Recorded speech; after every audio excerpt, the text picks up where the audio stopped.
Desemprego cai pela metade no Paraná. Evolução no estado é acima da média nacional. Ainda no Paraná, produção de energia limpa com biodigestor é fonte de lucro para suinocultores que, unidos, transformam dejetos em energia. Melhores desempenhos no IDEB. Governador do Rio Grande do Sul recebe diretores das escolas com melhor pontuação. Santa Catarina recebe primeiro voo direto da Europa. Nova rota Lisboa-Florianópolis é inaugurada. Papa defende diálogo interreligioso. Em discurso na Indonésia, pontífice faz apelo contra extremismo e intolerância. 4 pessoas morrem em ataque em escola da Geórgia, nos Estados Unidos. Suspeito foi preso após o crime. Trump vai se declarar inocente. Ex-presidente se defende de acusação reformulada sobre eleições de 2020. E você vai ver ainda. Saunas para rãs. Pequena estufa protege anfíbios do frio e de fungo mortal. Essas e outras notícias a partir de agora no Pix News.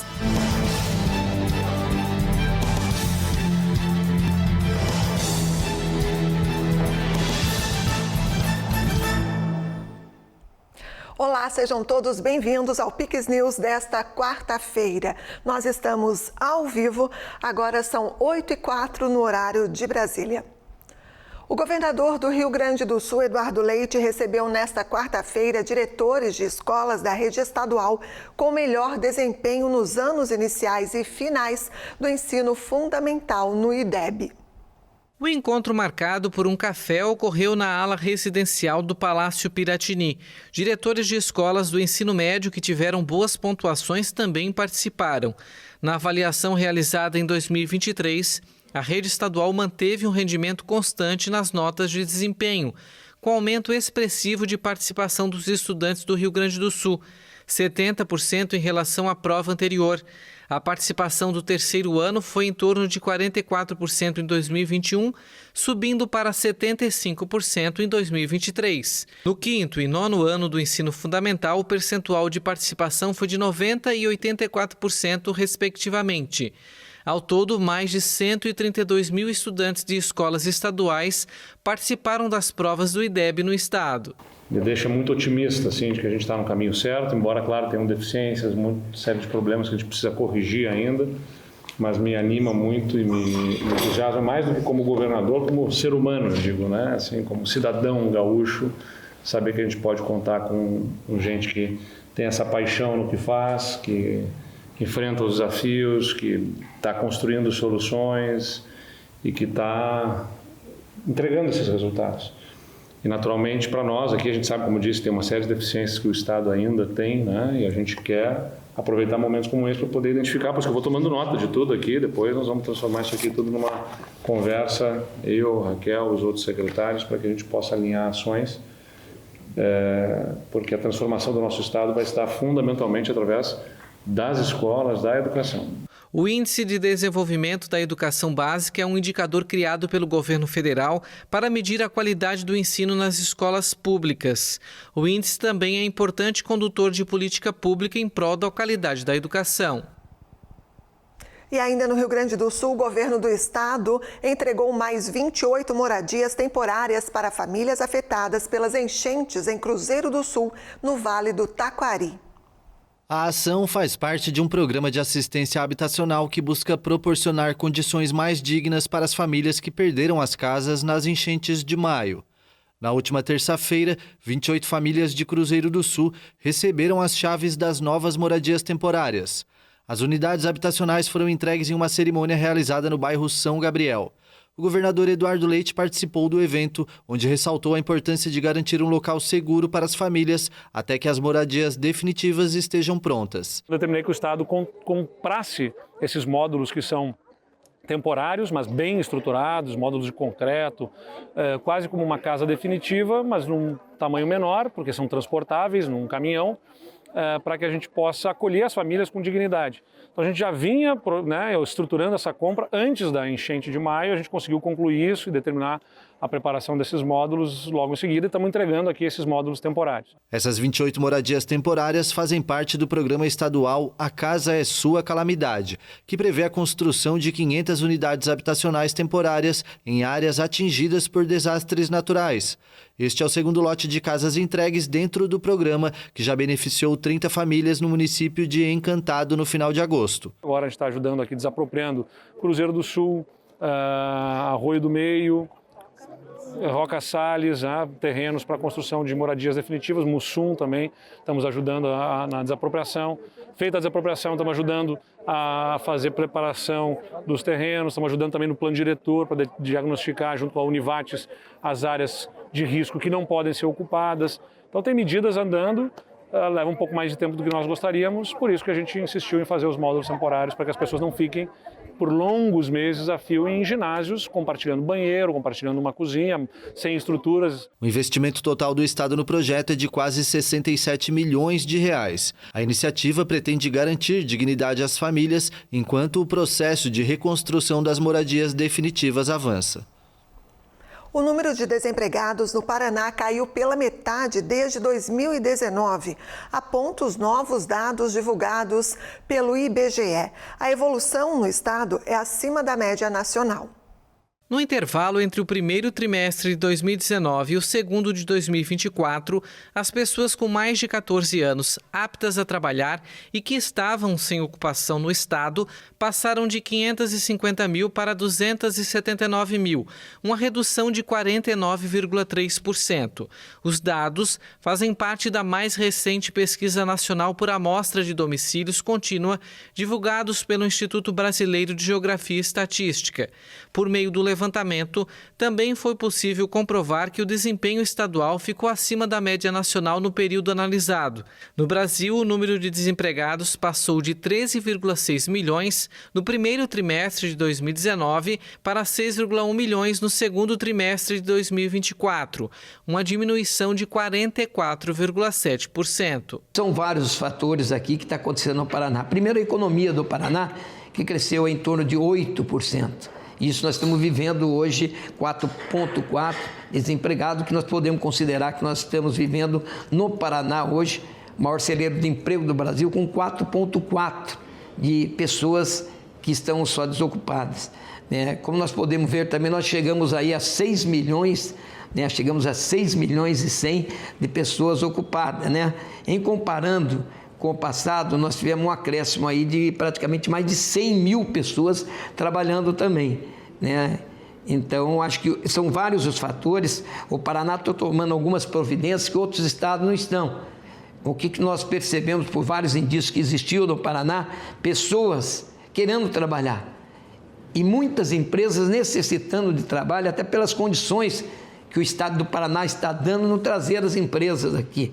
Aí nós investimos pesadamente na qualificação. O índice paranaense não melhorou apenas pela reinserção de pessoas que estavam sem ocupação, mas também pelo ingresso de novas pessoas no mercado de trabalho. Isso pode ser percebido pelo aumento da chamada força de trabalho. O ano que vem, nós vamos passar de 26 mil qualificações que nós estamos oferecendo no mercado para 50 mil qualificações. E com essa grande novidade de que só existe no estado do Paraná, que é de ofertar uma bolsa para o estudante, para que nós possamos estimular o estudante. Ele precisa de uma passagem de ônibus, uma gasolina, ele precisa de um lanche e nós temos que oferecer alguma coisa. O estado do Paraná, o ano que vem, vai passar de 600 para R$1.000 esta bolsa para estudante, para que não haja desistência nenhuma. Eu tenho certeza e convicção que não só vai diminuir, como vai fazer com que todos os estudantes matriculados fiquem até o término do curso. O curso é curto, é de 40 dias praticamente, a grande maioria dos cursos. E eles vão ter R$1.000 para sustento durante esse período. Então não há o porquê ele deixar de ter um curso grátis, que o Estado está levando até a casa dele, em frente à casa dele, porque as cidades do interior nunca receberam uma carreta do conhecimento e agora nós estamos em 265 municípios já do estado do Paraná com as nossas carretas do conhecimento. Com o objetivo de reduzir as contas de luz e manejar os resíduos da produção de forma ambientalmente responsável, 2 suinocultores se uniram em um projeto de produção de energia limpa. O senhor José Genaro possui uma propriedade com 3.000 suínos em Itaipulândia, no oeste do Paraná. Ele buscava uma solução sustentável e rentável para destinar os dejetos produzidos pelos animais. Foi quando conheceu o sistema de biodigestor. No entanto, a quantidade de porcos que ele tinha não era suficiente para tornar o investimento viável. Então, decidiu convidar o vizinho, também suinocultor, para participar do projeto. A quantia de suíno dele não seria suficiente. Daí ele convidou para a gente fazia parceria desse esterco lá para poder aumentar a capacidade de geração de energia, né? E a gente achou viável, né? Que ele volta como um adubo tratado, né? Que não queima a terra, né? Então isso é bastante importante, né? Com a união dos dois suinocultores, eles conseguiram somar os dejetos de quase 5.000 animais e investir na instalação de um sistema de energia limpa, capaz de garantir independência energética para as duas propriedades de maneira sustentável e rentável. Algo que, se fosse realizado individualmente, se tornaria inviável devido aos custos. O gerador instalado por eles produz cerca de 75 kW por hora, funcionando por mais de 12 horas por dia, o que deve acelerar o retorno no investimento. O futuro agora em diante, praticamente dando certo aqui a venda da energia, vai deixar o produtor um pouquinho mais animado e talvez futuramente aumentar a quantidade de animais. É mais lucro para o produtor e também mais renda para o município e o estado. A geração de energia a partir de dejetos e resíduos orgânicos acontece em duas etapas. Na primeira, restos de ração, fezes, urina, carcaças são depositados em um poço cavado no chão e coberto por uma lona especial, chamado de biodigestor, onde passam por reações químicas que produzem o biogás. Na sequência, os gases são conduzidos a um gerador que os transforma em energia. Com a instalação deste sistema, além da produção de energia, todos os resíduos têm a destinação ambientalmente correta dentro da propriedade. Os dejetos suínos, ele é um passivo ambiental muito pesado, ele é muito agressivo para o meio ambiente.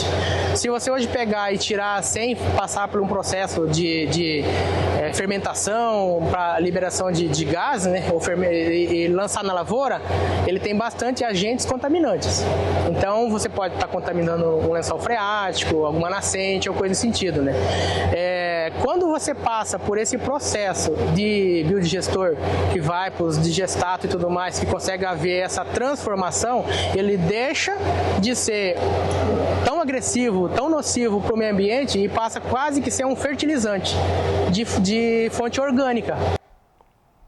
Santa Catarina passa a contar com uma rota direta de Portugal. O voo inaugural da TAP Air Portugal pousou no Aeroporto Internacional de Florianópolis no fim da tarde de ontem. Pela primeira vez na história de Santa Catarina, o estado recebeu um voo direto vindo da Europa. A aeronave trouxe a bordo 200 passageiros que foram recebidos pelo governador Jorginho Melo e secretários do governo estadual. Entre os que desembarcaram no Aeroporto Internacional de Florianópolis estavam membros da TAB Air Portugal, empresa que realizará a rota entre a Ilha da Magia e Lisboa 3 vezes por semana. Recebemos de braços abertos, acho um momento histórico para Santa Catarina e para o Floripa Airport, a primeira ligação que a gente tem com a Europa. Esse ano a gente vai celebrar como porta de entrada de Santa Catarina quase 1 milhão de passageiros. E esse é um momento muito especial porque nos conecta à Europa com mais de 50 destinos da TAP. Então uma rota muito desejada por todo o catarinense e que finalmente com a união dos esforços da iniciativa privada, do Floripa Airport, do governo do estado, enfim, de todos, nós conseguimos atrair a TAP para um voo que com certeza será um sucesso. Já é um sucesso e será ainda mais. Olha, quando eu cheguei no aeroporto hoje, e estava a embarcar com todos os outros passageiros, eles só me perguntavam: cara, porquê é que demorou tanto tempo? E eu pensei, eu andei a perder alguma coisa. E agora chego aqui, de facto, até fascinado até agora. E, portanto, é um compromisso nosso com Santa Catarina. Temos sido recebidos lá e cá de braços abertos, como é o nosso slogan na TAP, e abraçando o mundo. Estamos muito felizes por unir Santa Catarina a Lisboa e de Lisboa para o mundo, para a Europa principalmente. Moradora de Gramado, no Rio Grande do Sul, Arlete estava ansiosa para embarcar para as tão sonhadas férias em Portugal. Meu sonho era conhecer Portugal, né? E quando abri essa oportunidade, já fui lá, já consegui um ótimo preço e estou embarcando hoje. Eu sou gaúcha, né? Então foi a minha melhor opção do que ir para São Paulo, enfim, é um voo direto maravilhoso, né? Não tem conexão nenhuma, né? Um sonho que eu queria realizar é conhecer Portugal, Lisboa e Nossa Senhora de Fátima, né? O santuário. E eu tenho uma irmã lá que está me esperando. A rota foi estabelecida após viagens de representantes do governo estadual para promover Santa Catarina no velho continente. Para dar continuidade a este projeto, o Estado realizará campanhas que incentivem os europeus a visitarem Florianópolis. Hoje pela manhã, o governador Jorginho Melo promoveu um café com donos de hotéis e empresários do setor turístico para fortalecer o projeto. O governo do Estado se comprometeu com a TAP a fazer promoção, divulgação do nosso destino, né, para que todos possam conhecer as belezas, as maravilhas de Santa Catarina e ter experiências turísticas inesquecíveis aqui. Nós estamos muito felizes que pela primeira vez Santa Catarina está ligando, né, atravessando um oceano. Nós tínhamos aqui linhas internacionais, rotas internacionais que ligavam o Mercosul, veio a nossa Copa tão querida que agora nos liga com as Américas e o Caribe e pela primeira vez nós estamos ligados à Europa. Fomos para Portugal, recebemos a alta direção da TAP aqui, conversamos, articulamos o que a gente poderia ser parceiro para eles virem para cá. Fizemos um esforço conjunto, o ICMS, enfim, a gente mexeu aqui dentro de Santa Catarina. Isso tudo incentiva para que pudesse ter esse número de demanda que a gente está tendo. Tem 35 mil passagens vendidas. Você veja o tamanho da vontade reprimida, da demanda reprimida que nós tínhamos em Santa Catarina. Pessoas que vão agora em 10, 11 horas, no máximo, estão em Portugal.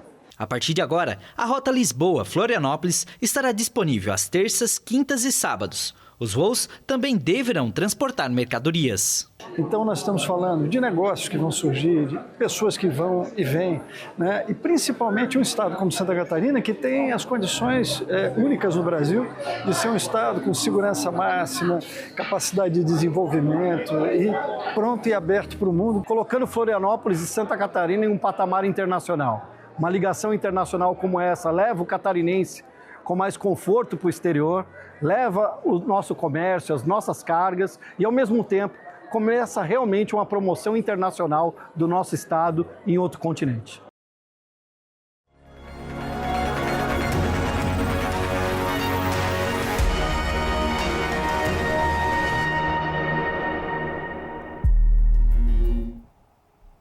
Vamos conferir a partir de agora como foi a quarta-feira do Brasil nos Jogos Paralímpicos de Paris. O país conquistou 9 medalhas nesta quarta-feira, algumas inéditas, e soma 57 pódios até o momento. A nadadora pernambucana Carol Santiago faturou o 3º ouro nesta edição, além de uma prata no revezamento 4 por 100 metros livre, 49 pontos, e chegou a 9 pódios na história. O velocista Bartolomeu Chaves garantiu pela primeira vez o pódio em Paralimpíada. O maranhense competiu nos 400 metros da classe T37, paralisados cerebrais para andantes, e conquistou a medalha de prata no atletismo. O paraibano Ariosvaldo Silva, o Parré, também conquistou a primeira medalha da vida em Jogos Paralímpicos, ao levar o bronze nos 100 metros classe T53, destinado aos atletas que competem em cadeiras de rodas, com tempo de 15 segundos e 8 centésimos. A paulista Verônica Hipólito conquistou o bronze nos 100 metros classe T36, paralisados cerebrais, com tempo de 14 segundos e 24 centésimos. O Ana Brito também conquistou a primeira medalha dela em Jogos Paralímpicos. A amapaense garantiu a prata do arremesso de peso F32, prova destinada a paralisados cerebrais que competem sentados, com a marca de 7 metros e 89 centímetros, novo recorde das Américas. Na estreia do halterofilismo, a mineira Lara Lima ficou com bronze na categoria até 41 quilos. A brasileira suportou 109 quilos no supino. Essa é a primeira medalha de Lara em Jogos Paralímpicos. A mineira Patrícia Pereira conquistou a medalha de prata na final dos 50 metros peito S3, com limitações físico-motoras. Patrícia fez o tempo de 58 segundos e 31 centésimos. A fluminense Mariana Gesteira conquistou a medalha de bronze na final dos 100 metros livre S9, com limitações físico-motoras. O revezamento 4 por 100 metros livre, 49 pontos, formado pelo catarinense Matheus Raine, pelo carioca Douglas Matera, pela paraense Lucilene Souza e a pernambucana Carol Santiago, conquistou a medalha de prata. O grupo brasileiro terminou a prova em 3 minutos, 56 segundos e 94 centésimos e ficou atrás somente do revezamento ucraniano. E o Brasil está fora também da final do goalball masculino. O time brasileiro perdeu para a Ucrânia na semifinal por 6-4 e está fora da briga pelo bicampeonato paralímpico. Campeões em Tóquio em 2020, os brasileiros vão enfrentar a China na disputa do bronze nesta quinta-feira, às 8h15 da manhã, no horário de Brasília. A Ucrânia vai duelar com o Japão na final. E agora, então, nós vamos conferir como está o quadro de medalhas atual dessas Paralimpíadas de Paris 2024. Em primeiro lugar está a China no total de 135 medalhas, 62 de ouro. Segundo lugar, Grã-Bretanha com 74 medalhas no total. Em terceiro, os Estados Unidos com 63 medalhas conquistadas. Em quarto, a Holanda com 28 medalhas conquistadas. E o Brasil ocupa, de ontem para hoje, caiu 2 posições e está neste momento na 6ª posição com um total de 57 medalhas, 15 de ouro, 15 de prata e 27 medalhas de bronze. E agora nós vamos fazer uma pausa, vamos para o intervalo e você vai ver a seguir. Ataque em escola da Geórgia nos Estados Unidos deixa 4 mortos. Tem também um comentário político com o jornalista Tiago Pereira.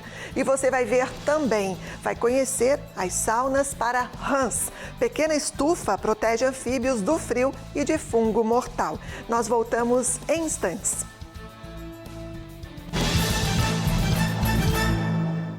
Tudo é melhor no Comprão. Tudo que você precisa, qualidade, economia, pagamento. Tudo é melhor no Comprão. Aproveite as ofertas. Tomate apenas R$ 1,99 no Clube K. Banana branca R$ 3,79 o quilo no Clube K. Fraldinha vazio ATC a vácuo R$ 24,90 o quilo. Açúcar extra fino Caiobá 5 quilos R$ 16,90. Farinha de trigo Rosessol 5 quilos R$ 11,90 no Clube K. Lava roupas Omo lavagem perfeita 2 quilos e 400 R$ 24,99. Melhor preço é no Comprão.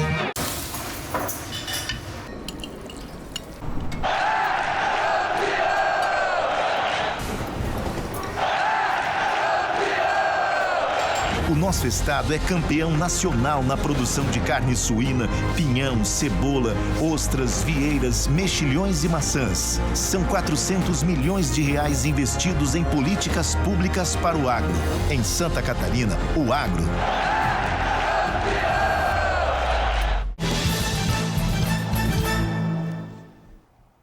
Estamos de volta agora, 8h25. Um homem de 66 anos morreu enquanto surfava em uma piscina de ondas artificiais em Garopaba, no sul de Santa Catarina. Após sofrer um mal súbito, ele foi avistado desacordado na água depois de se afastar da própria prancha. Em seguida, foi resgatado ainda com vida pela equipe de segurança aquática e recebeu os primeiros socorros, mas não resistiu e faleceu no local. Segundo o Corpo de Bombeiros, é possível que o óbito tenha sido causado por afogamento. Porém, somente o laudo do Serviço de Verificação de Óbito é que deve apontar a real causa da morte. Nós vamos agora com alguns destaques internacionais. No primeiro discurso na Indonésia, o país com maior população muçulmana do mundo, o Papa Francisco pediu nesta quarta-feira um maior diálogo interreligioso, como uma contraposição ao extremismo e à intolerância. Em Jacarta, o Papa Francisco se reuniu com o presidente Joko Widodo, que garantiu que o país asiático deseja promover o espírito de paz e tolerância junto com o Vaticano. Indonesia mengapresiasi, sangat menghargai sikap Vatikan. A Indonésia aprecia e respeita profundamente os apelos consistentes do Vaticano pela paz na Palestina e seu apoio à solução de 2 estados. Porque a guerra não beneficia ninguém, a guerra só traz sofrimento e miséria para as pessoas. O país de 17.500 ilhas abriga a maior população muçulmana do mundo, com 242 milhões de fiéis, contra apenas 8 milhões de católicos. Nas primeiras palavras públicas no grande arquipélago do Sudeste Asiático, o pontífice discursou para as autoridades e para o corpo diplomático da Indonésia. No encontro, Francisco afirmou que a Igreja Católica deseja incrementar o diálogo interreligioso. Si potranno eliminare in questo modo I pregiudizi e far crescere clima de respeito e fiducia recíproca. Isto é indispensável para enfrentar desafios comuns, incluindo o de combater o extremismo e a intolerância que, por meio da distorção da religião, tentam impor suas opiniões usando a fraude e a violência. Tentano di imporsi servendosi dell'inganno e della violenza. A Indonésia já sofreu com extremismo islâmico, incluindo o atentado com explosivos na ilha turística de Bali em outubro de 2002, que deixou 202 mortos. Antes da viagem, muitos analistas mostraram preocupação com o impacto da longa visita pela Ásia e Oceania para a saúde do pontífice, mas Francisco tem se mostrado sorridente e de bom humor. As autoridades confirmaram 4 mortes após um ataque a tiros em uma escola no estado americano da Geórgia nesta quarta-feira. O suspeito foi preso no local. Pelo menos 4 pessoas morreram e 9 ficaram feridas após o ataque a tiros em uma escola de ensino médio do estado da Geórgia, no sul dos Estados Unidos. O balanço foi apresentado pelas autoridades, acrescentando que o suspeito está vivo e foi preso. Ainda estamos coletando informações, mas o FBI e a ATF estão no local trabalhando com parceiros estaduais, locais e federais. Estou devastado pelas famílias que foram afetadas por essa terrível tragédia. O Departamento de Justiça está pronto para fornecer quaisquer recursos ou apoio que a comunidade de Winder precise nos próximos dias. Em um comunicado, o presidente americano Joe Biden afirmou que ele e a esposa Jill estão de luto pela morte das pessoas cujas vidas foram interrompidas pela violência armada sem sentido. O democrata lamentou que os estudantes de todo o país estão aprendendo a se agachar e se refugiar em vez de aprender a ler e escrever. E aproveitou para criticar décadas de inação dos republicanos, que, segundo Biden, deve finalmente dizer basta e trabalhar com os democratas para aprovar uma legislação de bom senso sobre segurança das armas. I was in my healthcare class around 10:30. And we were just doing work that we had to do. Eu estava na minha aula de saúde por volta das 10h30 e estávamos apenas fazendo trabalho, enquanto nosso professor pegava algo da impressora e ouvimos alguns estrondos altos, como tiros no corredor. Minha outra professora de saúde correu do outro lado e ela nos disse para correr para o banheiro e alguns no armário e nos escondemos. Alguns ficaram em pânico, sentiram que iam desmaiar ou algo assim. Ficamos lá por cerca de 15 minutos, esperando a polícia ou algo do tipo.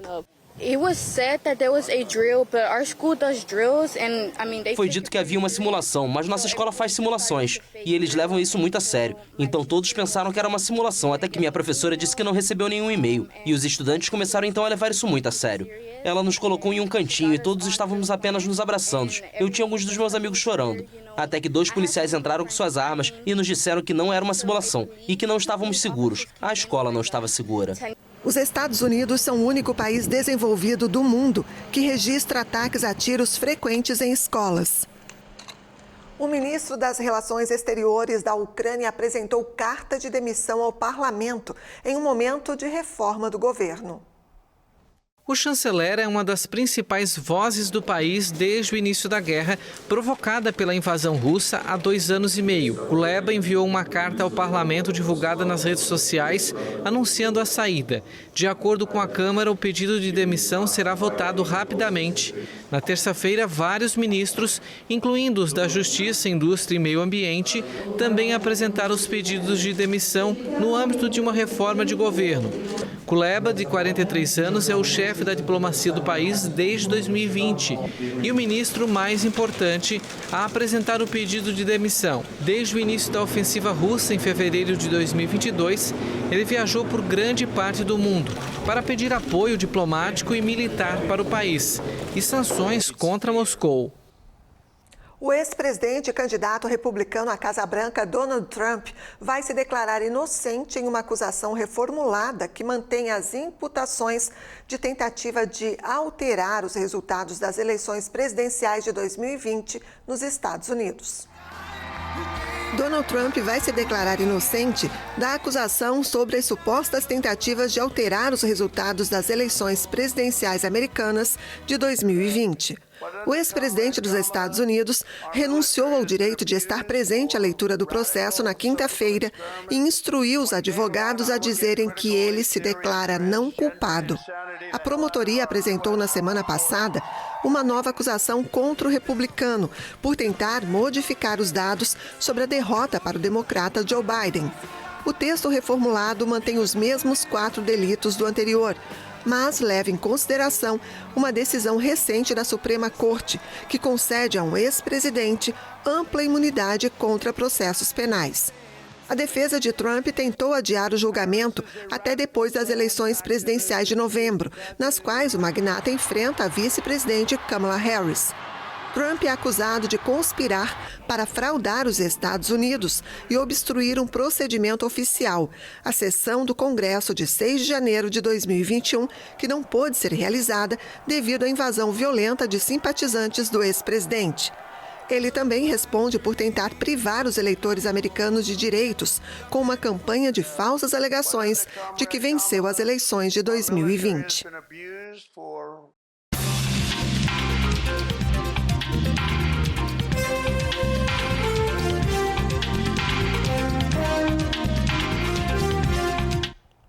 As eleições municipais deste ano contam com 83 deputados candidatos, incluindo 22 mulheres. O número de parlamentares que buscam cargos no Executivo ou Legislativo aumentou em relação à campanha de 2020, quando apenas 66 deputados participaram da disputa. Assunto para o jornalista Tiago Pereira, que já está aqui comigo.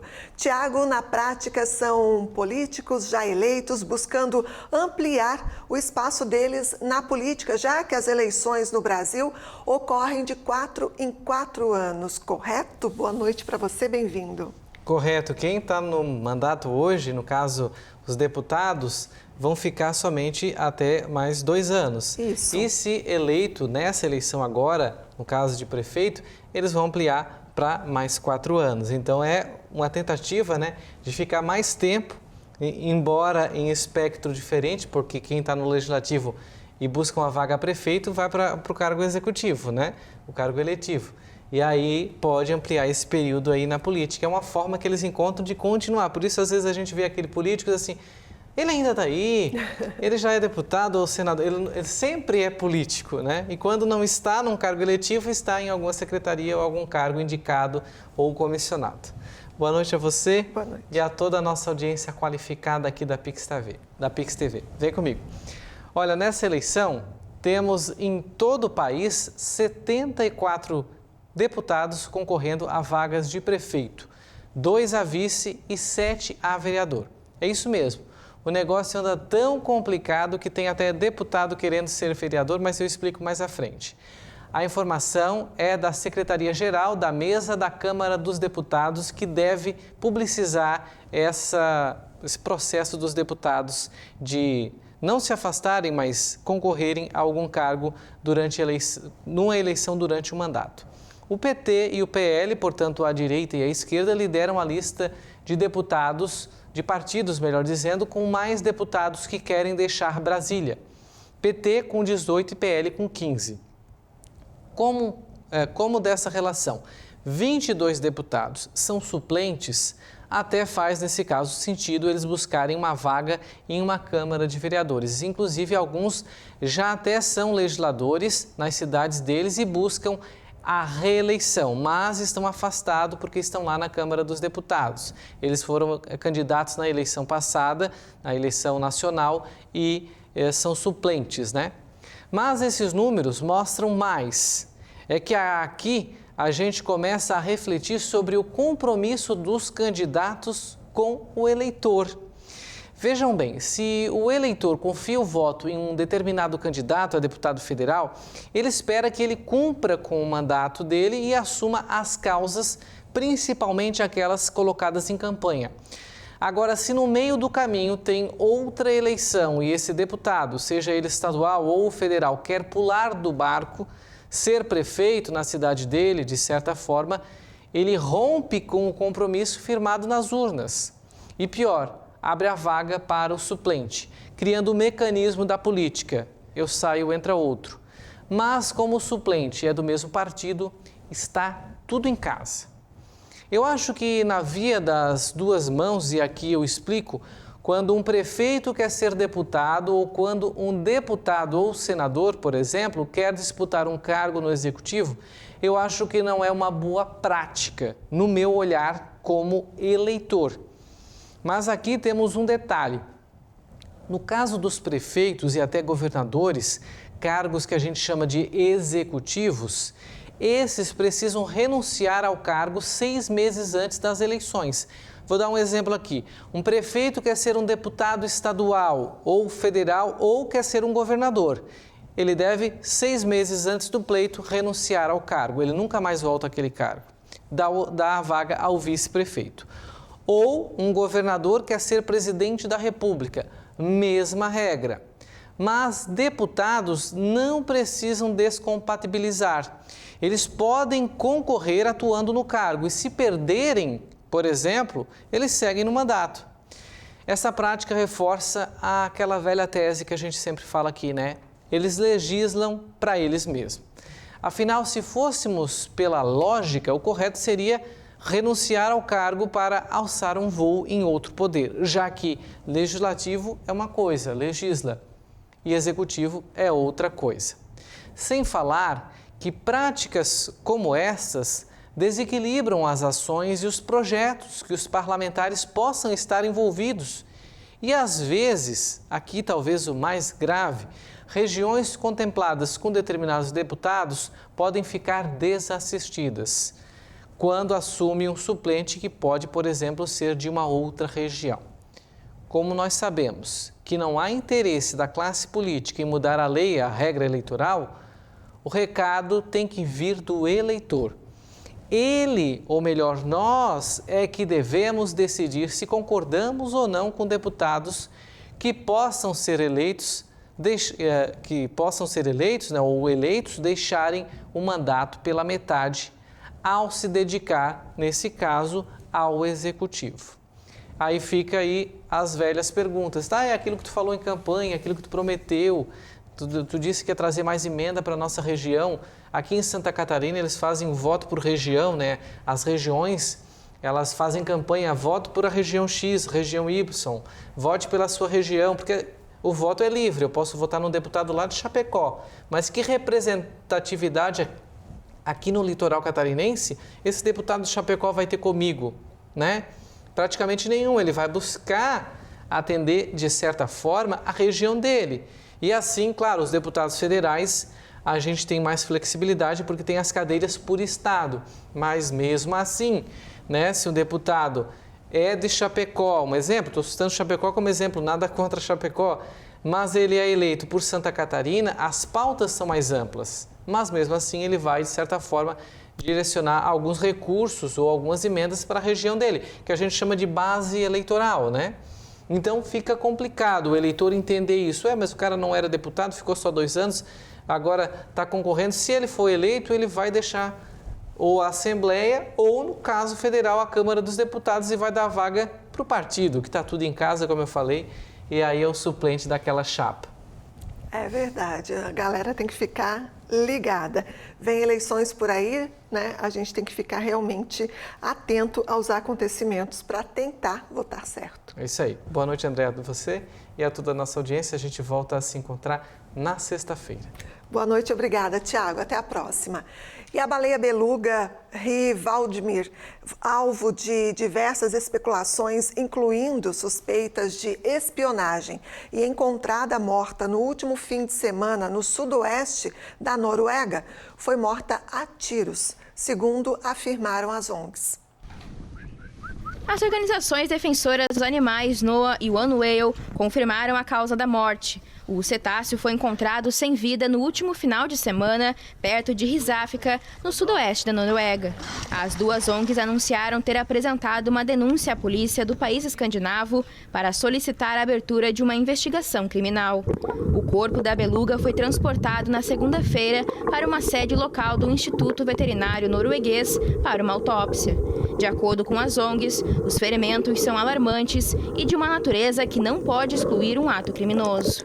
Com idade estimada entre 15 e 20 anos no momento da morte, Rivaldimir foi avistado pela primeira vez em abril de 2019, na região ártica de Finnmark, no extremo norte da Noruega. Ele usava um enigmático arnês na cabeça, equipado com uma base para uma pequena câmera, com o texto "Equipamento de São Petersburgo". A frase estava impressa nas alças de plástico, o que levou à especulação de que se tratava de um animal espião de Moscou. O nome Rivaldimir é um jogo de palavras que combina baleia em norueguês com o nome do presidente russo Vladimir Putin. Moscou nunca comentou oficialmente essas especulações.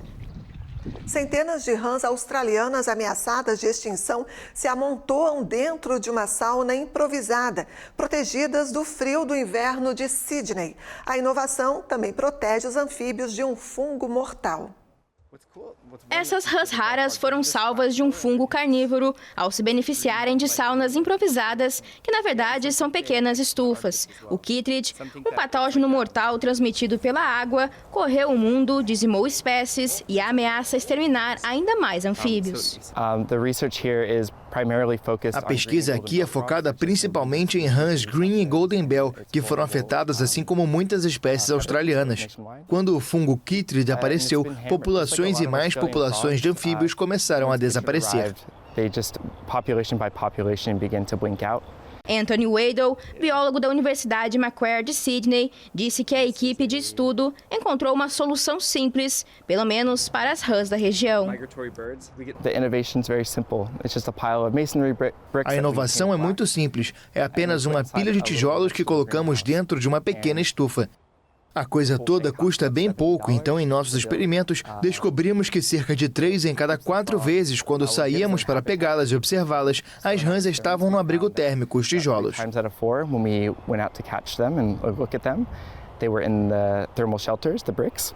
Pode ficar quase 15 graus Celsius mais quente dentro dessas saunas, o que afasta o fungo chytrid. As rãs desempenham um papel vital no meio ambiente e são conhecidas como bioindicadores, que são usados para avaliar o quão saudável é um ecossistema. Sem elas, ecossistemas inteiros podem entrar em colapso. Sabemos que em áreas onde as rãs diminuíram devido ao chytrid, as doenças humanas podem aumentar, porque esses anfíbios são excelentes predadores de insetos, incluindo mosquitos, que transmitem muitas doenças humanas. Globalmente, 41% das espécies de rãs estão ameaçadas de extinção. É o que diz um estudo recente da União Internacional para a Conservação da Natureza. Embora as saunas improvisadas tenham um efeito imediato somente em poucas populações de rãs, a ideia dos cientistas do projeto é desenvolver meios de aumentar rapidamente o campo de ação, tanto em área como em espécies. Essa edição do PIX News fica por aqui. Muito obrigada pela companhia. A gente se encontra amanhã. Na sequência tem a série Lost. PIX TV é conteúdo todo dia.